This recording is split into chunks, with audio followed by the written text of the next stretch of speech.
Well, thank you for taking the time to watch this very short video. The audience of this information is our firefighters, our roughly 250 members of our entire fire department. But we're also going to share this on our social media because I want our community and our business leaders to also know what's going on with your fire department in regards to the latest state request that came out last week. Before I get that, I want to just remind our department as well as our citizens that today, May 18th, that the city is partially reopening. Every department has a different mission, even though our entire mission is to serve our citizens. Each department has a different methodology on opening, so it's not a full opening, but we are partially reopening parts of the city with the intent of having a full reopening by June 15th. I want to remind our fire department that we're not out of the woods yet. We're close. So we're going to keep our fire stations closed to visitors and tours. We're going to still try to limit our movement, limit our interactions as much as possible. We are still making very few calls related to the virus, but we are still making the calls. And again, I want to applaud you for your efforts because you continue to wear your personal protective equipment and you continue to use common sense in the field. We have yet again to have a major issue in our fire department. So again, that applause goes to you.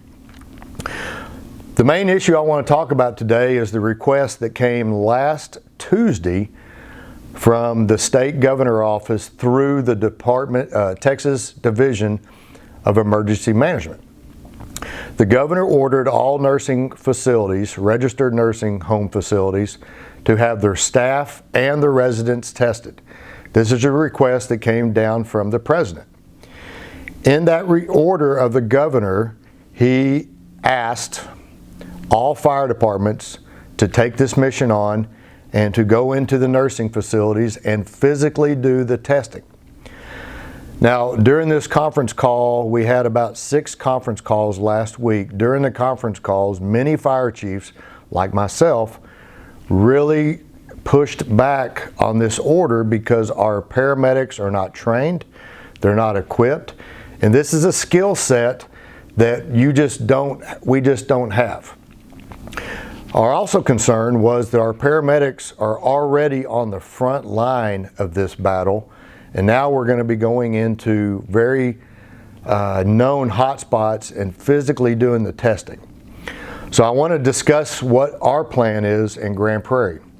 Now, without a doubt, there are some fire departments across the state that have the personnel who are infectious controlled, professionally trained paramedics.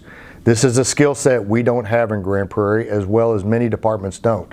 So I'm telling you as your chief, we are not physically going to enter these facilities and do the testing.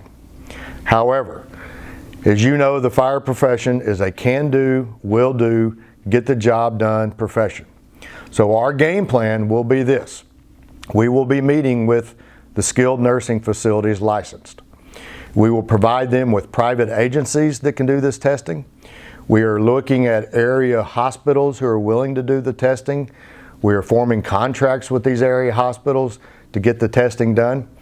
We may activate state teams throughout the state to get this testing done. So we will get the mission complete as requested by the governor. But what I want you to know, especially the paramedics that are watching this, it won't be you.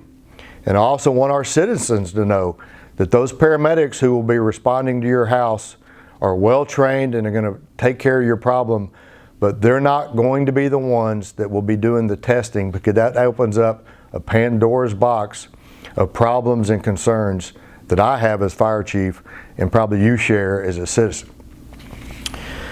So that is it in a nutshell. I want to thank everybody for the job that you're doing, but I just want everyone to know that we are going to get this mission done, but we're going to do it a little bit differently here than as requested. Thank you.